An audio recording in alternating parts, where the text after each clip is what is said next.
questionamento do senador. Em primeiro lugar, sobre o Rio de Janeiro, a resposta que nós demos, senador, foi prática, e não uma resposta retórica. É o estado que nós temos dedicado muita atenção, e o governador do Rio de Janeiro, que é do PL, tem reconhecido isso publicamente.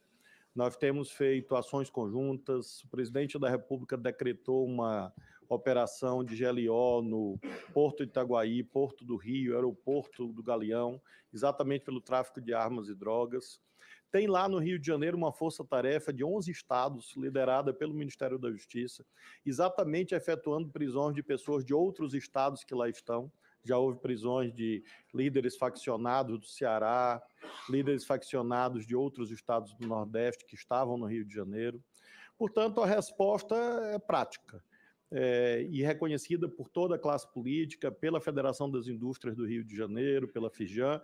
Claro que, como o senhor aludiu, é um quadro muito complexo, que vem de décadas, mas nós acreditamos que esses esforços partilhados, nossos, com o governo do Estado do Rio, com a Prefeitura do Rio, pelo prefeito Eduardo Paes, é possível, sim, melhorar a triste situação, dramática situação que o Rio de Janeiro enfrenta há alguns anos, há algumas décadas, eu diria. E eu, claro que tenho muita solidariedade, não posso, doravante, se for aprovado no Senado, liderar nenhum trabalho desse tipo, mas sempre solidário, como temos feito na prática agora, com a presença da Polícia Federal, operações integradas, GIS, apreensões recorde de armas, a apreensão de armas da Baixada Fluminense, mais de 1.000 armas, quase 2.000 armas foram apreendidas numa só operação. Houve uma operação na Barra da Tijuca, bairro que o senhor conhece bem, 47 fuzis, lá na casa de um suposto empresário que tinha uma suposta fábrica de móveis, que na verdade era uma mera fachada para montar armas. Então tem muitos exemplos positivos dessa ação firme em relação ao Rio de Janeiro. Alguns temas que o senhor alude, infelizmente, como o senhor sabe, eu não posso responder porque envolveria pré-julgamento e poderia eventualmente gerar impedimento de suspeição. Então, o senhor alude a casos concretos sobre pandemia, sobre outras questões, que na seara política, claro, se fosse esse o caso, eu poderia responder, como sempre fiz na minha vida, mas nesse momento, infelizmente, não posso, exatamente porque ainda tramitam inquéritos, processos no Supremo Tribunal Federal sobre o assunto. Sobre a questão do controle de mídias, o senhor usou uma expressão que eu creio que é a chave daquilo que tantos e tantas aqui falaram. O senhor usou a seguinte expressão: todos têm que medir as palavras? Sim, claro. Sim. Esse é o ponto. Essa é a diferença fundamental. Enquanto todos não medirem as palavras, é claro que haverá perpetração de crimes em série. Isso vale para as redes sociais, o senador Petecão acabou de descrever. Se nós abrirmos, nesse momento, as redes sociais, de qualquer um aqui por amostragem, ou mesmo as minhas, nós vamos encontrar as coisas mais abjetas, impronunciáveis, criminosas, sendo escritas. Então, o problema não é que medir a palavra esteja errado, como o senhor disse. É o contrário. Medir as palavras é o certo. Eu tenho absoluta certeza que o senhor faz isso em casa e todos nós devemos fazer na vida pública. Claro que não basta. Lembremos, senador, que mesmo a relação de maior intimidade e privacidade que existe, que é a relação amorosa, é regulada juridicamente. O casamento é governado por regras. A relação amorosa que se estabelece, ela é regulada pela Constituição, pelo Código Civil. A relação de pai e filho é regulada por leis. O senhor não pode fazer o que quiser em relação aos seus filhos. Ora, se todos os âmbitos da vida humana têm regulação, onde está escrito que só a internet não pode ter? De onde emergiu essa mitificação, a não ser dos interesses, eventualmente, empresariais que não interessam ao debate jurídico? Nós temos uma lei que regula a internet, parece que é algo atípico que eu estou falando. Não, esse Congresso, este aqui, aprovou o Marco Civil da internet. E o senhor vai no artigo 19 e vai no artigo 21, o senhor vai encontrar regulações. No caso do artigo 19, quase inexistentes. No 21, mais rigorosas. Se o senhor abrir a sua linha do tempo, a sua timeline aí, muito dificilmente o senhor vai encontrar cenas de nudez não consentida. Por quê? Porque há o artigo 21 do Marco Civil da Internet e há uma moderação ativa de conteúdo das empresas.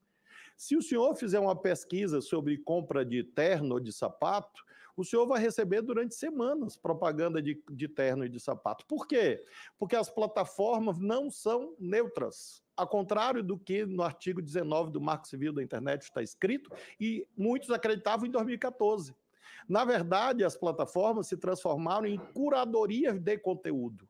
Ora, se você tem uma atividade empresarial qualquer destinada ao lucro, qual que não é regulada? Se alguém estabelece um comércio num shopping, tem regulação. Se alguém abre uma farmácia, tem regulação. Uma indústria também tem. Então, é realmente um debate de vanguarda. E veja, considero que é o debate jurídico mais importante do século XXI.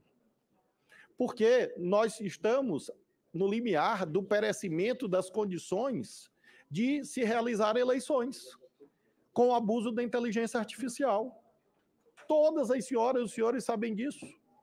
E não vai haver regras? Imaginemos a inteligência artificial servindo, como hoje há nas plataformas, a incitação de crimes. Eu vi, senador, eu vi incitação de suicídio de jovens. Eu vi jovens chantageando outros jovens. Eu vi meninos chantageando meninas para praticarem atos de vilipêndio sexual. Os seus filhos estão expostos a isso e as crianças e jovens do Brasil estão expostos a suicídios sendo transmitidos ao vivo. Isto é ditatorial, tratar disto? Ou é prezar os valores mais sagrados que a civilização humana conseguiu erigir? Da vida, da integridade física. Então é isso que eu sustento, e sustento com convicção, a partir de critérios jurídicos. Nenhuma atividade empresarial é desregulada. Nenhuma atividade humana é desregulada. E não há argumento de intimidade e privacidade. Porque no recesso do lar há regras jurídicas. Os homens podem bater nas suas esposas? Os homens podem matar suas companheiras? Não. E alguém vai falar de liberdade? Para matar? Para discriminar? Para ofender? Para crianças, repito, crianças serem vítimas de toda sorte de abusos. E aí, de fato, eu tenho uma convicção jurídica, veja, jurídica, de que o caminho da União Europeia é um caminho virtuoso. A União Europeia, que é o berço, junto com o Oriente Médio, da civilização que nós construímos nas Américas. Então, a União Europeia oferece o caminho de regulação. O professor Gonnet, versado nesses temas, também estuda essas matérias. Finalmente, sobre inquéritos. Repito o quanto disse. Todos os inquéritos que eu enviei, requisitei, etc., estão por mim assinados. Todos estão lastreados no artigo 145, parágrafo único do Código Penal e na Lei 10.446 de 2002. Eu jamais aludi a pessoas, e sim a fatos. Não existe inquérito para investigar pessoas. Existe inquérito para investigar fatos.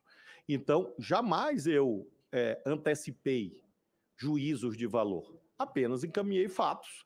E lembro que os inquéritos não tramitam no Ministério da Justiça. Eles tramitam numa das polícias mais reconhecidas no mundo, que é a Polícia Federal do Brasil.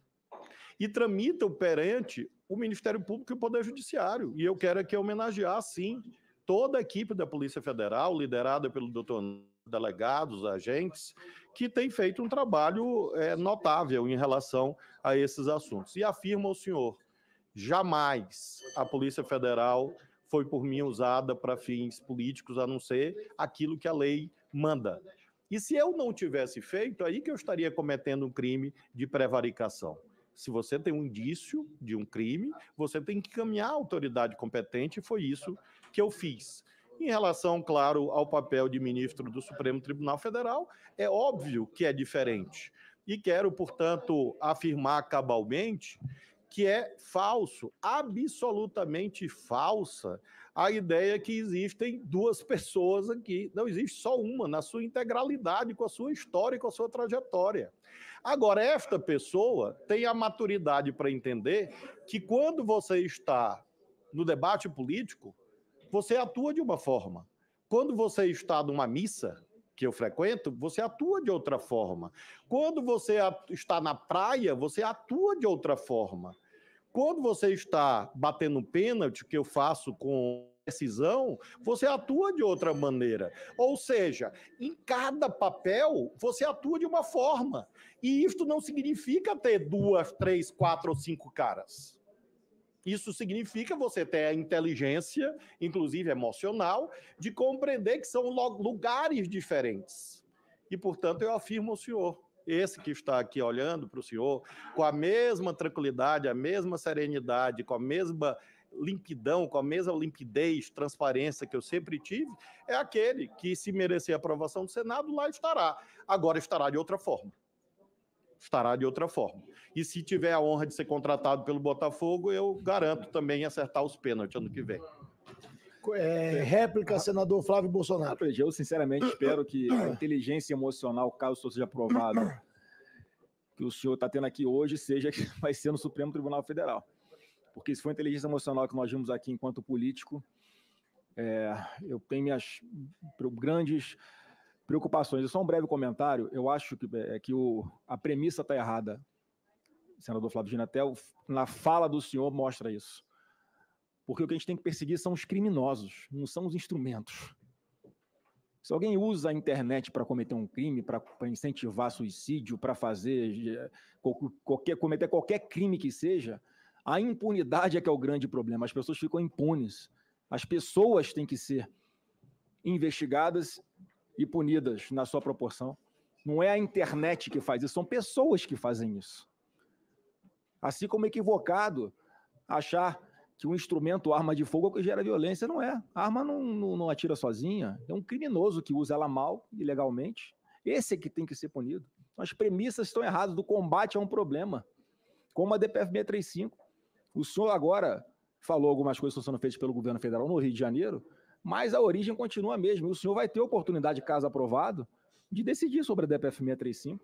Essa sempre foi a minha intenção ao trazer esse assunto para a pauta, para que o Rio não sofra mais com esse ativismo judicial, que é o caso do ministro Fachin. Quem foi eleito para determinar a política de segurança pública do Rio foi o governador, foram os prefeitos, nós parlamentares, não o ministro do STF. Apenas isso. Eu queria apenas me valer aqui do direito de tréplica para lhe convidar a uma reflexão. O senhor diz assim, tem que ser perseguidos os criminosos e não os instrumentos. Com todo respeito, senador. Isso anularia a dimensão preventiva das políticas públicas. Se o seu raciocínio fosse correto, o senhor poderia ter em casa uma bomba atômica, uma bomba nuclear. Porque se os instrumentos não interessa a posse dos instrumentos, não haveria prevenção. E apenas uma atividade puramente repressiva. Ora, eu tenho outro sistema de crenças. Entre esperar uma criança ser violentada e para apurar o crime, eu prefiro prevenir para que a criança não seja violentada. Entre esperar que uma pessoa seja vítima de instigação ao suicídio para apurar quem instigou, eu prefiro lutar para evitar o suicídio. Entre você apurar um homicídio, a política pública, a política legislativa e mesmo o Poder Judiciário deve procurar evitar o homicídio. Aliás, os cânones de direito penal dizem que o direito penal tem uma dupla função, a função repressiva e a função preventiva. E é isso que eu acredito que a regulação cumpre um papel, defendendo inclusive a atuação do Congresso. Porque se você não acredita em regulação, você não acredita no parlamento. Porque a função principal do parlamento é regular as condutas humanas. Eu, nesse caso, guardo essa discordância de Vossa Excelência, mas, claro, convido a sua reflexão. Senador Alessandro Vieira. Obrigado, senhor presidente.